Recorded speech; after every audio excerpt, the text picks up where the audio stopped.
우선 겨울에 전쟁을 하는 경우는 인류 역사에서 없죠.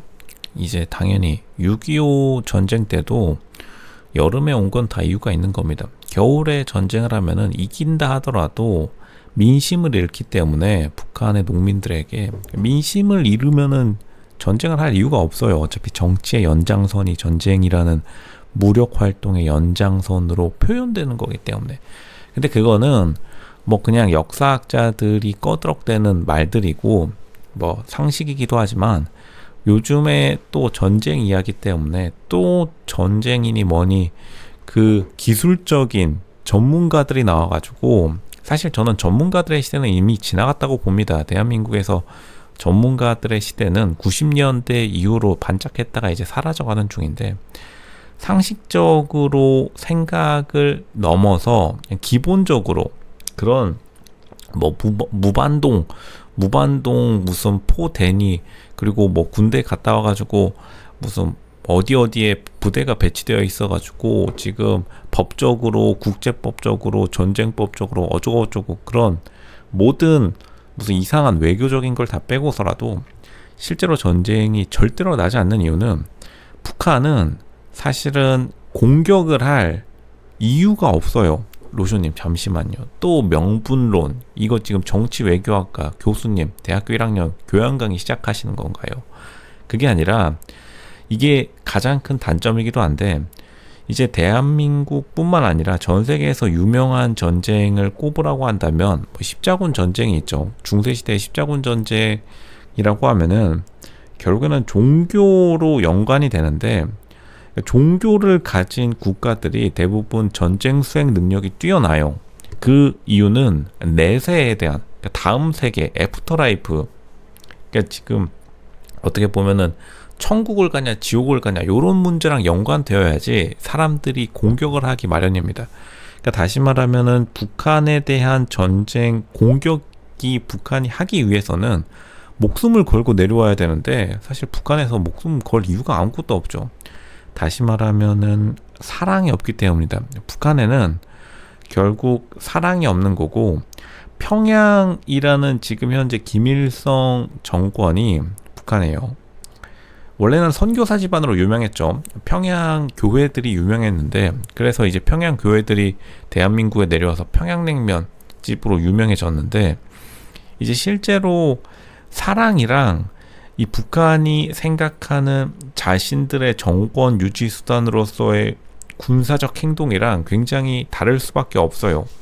이게 실제로 서양의 중세 귀족들을 보면은 기사 계급들이 맨 앞줄에 섰는데 그 대가로 얻은 게 대대손손 얻어지는 다음 세대에 이어지는 귀족 자기를 준 거죠. 왜냐하면 기사들이 전쟁의 최전방에 서게 되면은 대부분 30%는 못 돌아옵니다. 현대 전쟁도 똑같아요. 현대전도 대부분 맨 앞에 서는 당연히 부대들이 엘리트 부대들이 맨 앞에 서는데 뭐 특수부대니 전차부대니 뭐 온갖 예전으로 따지면은 최전방에 서는 사람들이요. 30%는 무슨 수를 써더라도 못 돌아오는 인원들이기 때문에 그 못 돌아오는 인원들을 관리하려면은 그에 대한 대가를 줘야 된다.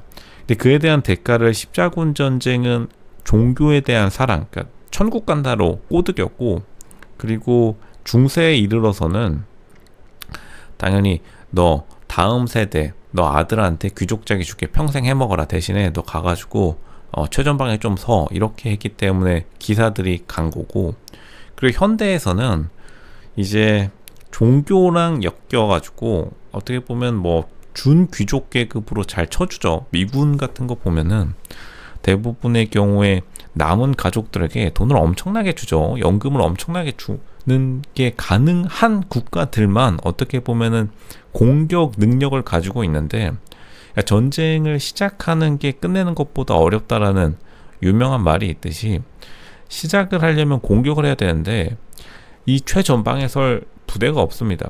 그러니까 북한이 최전방에 설 부대가 없어요. 북한 사람들을 뭐 내려치기 하진 않겠습니다. 왜냐하면 예전에는 잘 싸웠으니까. 북한 군들이 이제 6.25 때까지만 하더라도 소련의 혁명까지 겪은 사람들이 부대에 있었기 때문에 정말 그 사람들은 오랜 시간 전투로 단련됐는데 지금 제 생각에는 북한군도 이거 유튜브 쇼츠 보고 있습니다. 여기 핸드폰, 중국 핸드폰이 많이 풀렸기 때문에 중국도 공식적으로는 유튜브 못 들어간다고 하는데 맨날 중국 사람들 유튜브 와가지고 댓글 달고 있죠. 저기 칼이나 쇼츠 이런 거 보고 있기 때문에 지금 북한군 전방 부대에서 제 생각에는 이거 아무리 공격 명령 내린다 하더라도 유튜브 쇼츠 보고 당연히 남한의 문제나 북한의 문제나 다 똑같죠. 이거 지금 MZ세대, 북한 MZ세대가 한국, 대한민국의 MZ세대보다 더 매운맛일 가능성이 높아요. 왜냐?